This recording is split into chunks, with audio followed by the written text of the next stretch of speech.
Is SoundCloud dying? And if it is, what does that mean for you? Let's talk about it.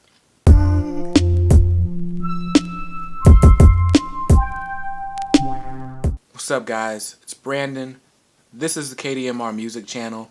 Our goal is to help you make money and make your dreams come true with your music.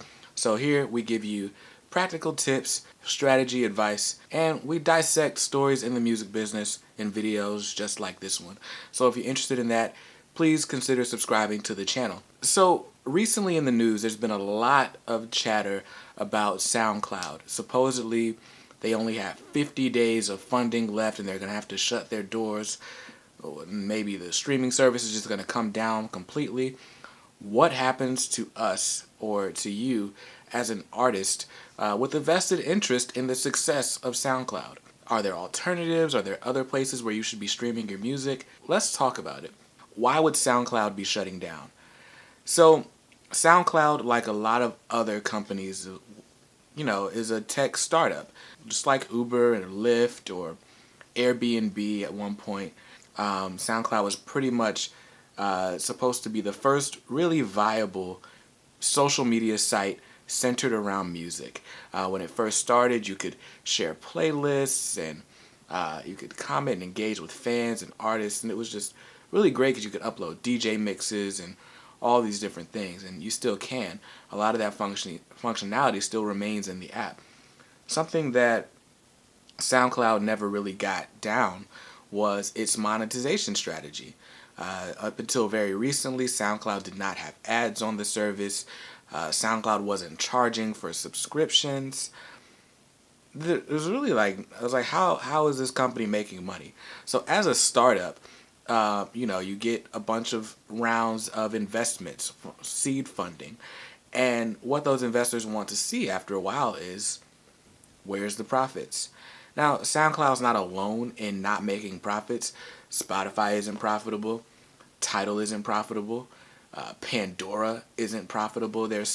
Just about none of the major streaming companies are profitable, with the exception of Apple. And that's only because Apple's primary business is not streaming music. They can afford to use music as a loss leader for some of its other products. So what happens in an era where streaming hasn't really been solidified as a viable business model, even though the industry is clearly trending towards streaming being the main way of consumption? Streaming revenue topped digital download revenue and physical revenues last year, and that trend continues to rise. So streaming is definitely the future, but the companies at the forefront of the streaming movement have not quite figured out a way to be profitable. Right now, the record companies are making a killing off of streaming services, but streaming services are just not. In fact, they're losing money every day. So what do you do if your music is on SoundCloud or any other platform and those platforms' days are doomed? Well, for one, SoundCloud really isn't the best option for your music anyway, because unlike all the other streaming companies I listed before, and even YouTube, SoundCloud doesn't really pay its artists. There are some artists who get paid from SoundCloud, but there's a really lengthy process to being able to monetize your streams, and if you're not connected to a major label, it's almost never going to happen. So there's really no incentive for you as an artist to use SoundCloud. The incentive for using SoundCloud is that, you can become SoundCloud famous. You can get discovered through SoundCloud. But even that is kind of wonky, and it's based on algorithms, and hey, who knows? Maybe you could be discovered, maybe not. What should you be doing in the meantime? The number one piece of advice I always give to artists is that your music should be everywhere that fans are, or potential fans are. That's the only way you're going to be discovered. If I listen via Apple Music and your music's only available on Spotify, I'm never going to hear your music because I don't have Spotify. So you want to make sure your music is everywhere. And with services like DistroKid and CD Baby and TuneCore, it's way easy to get your music on all of these platforms at one time. Outside of that, your music should always live on an ecosystem that you own. So that's why I tell all of the artists that I deal with, you need to have your own website. Your website needs to have some sort of audio streaming capability. Most websites, whether it's WordPress, Squarespace, Bandzoogle, they all have a built-in audio player. Some of these aren't very mobile friendly, but the key is that your music lives on your website. So even if one of the services, dwindles down, you still got a way for fans to come, find your music, listen to it, and even pay you for it. That's cool, bro, but what about my followers? I tell all my artists what you need is to follow the music fan funnel. If you're relying on a social media site, whether it's SoundCloud, Facebook, or Twitter, to keep up with all your fans and to make sure they stay in touch or stay up to date on all your latest progress, you're failing. So you need to be able to own your fan relationship. The easiest way to do that in 2017 is to build an email list.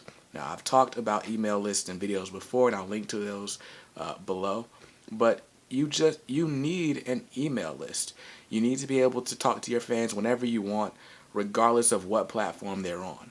So while SoundCloud is still there, while your Twitter is still there, you should be finding ways to direct traffic to your email lists and building up your subscriber base.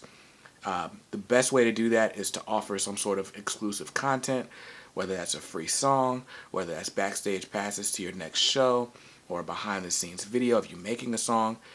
There's so many different options, but that's the best way to do it. Bottom line, is SoundCloud shutting down? I don't know. I guess it's safe to say their future is uncertain at best.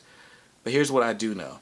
There's quite a few things you can be doing to prepare and grow no matter what happens to SoundCloud in the future. So, number one, make sure your music is on all the streaming platforms. Everywhere that you can get music, you want your music available. Number two, grow your community using an email list. Use all the resources that you have. It's Twitter, Facebook, Bandcamp, and start pointing people toward your email list. Number three, if you don't have one already, go ahead and start up a website. Get your own space on the web. Get your own domain and basically build your own home. So even if, Apple Music and Tidal and all those shut down, your fans have a way to access your music, and if you've got an email relationship with them, you have a way to communicate with them. Because email is not going anywhere. I don't care what anybody tells you. You're always going to need an email address to sign up for just about anything. So as long as there are internet services, there will be email addresses. Build that email list. Grow your community the right way. Until next time, peace.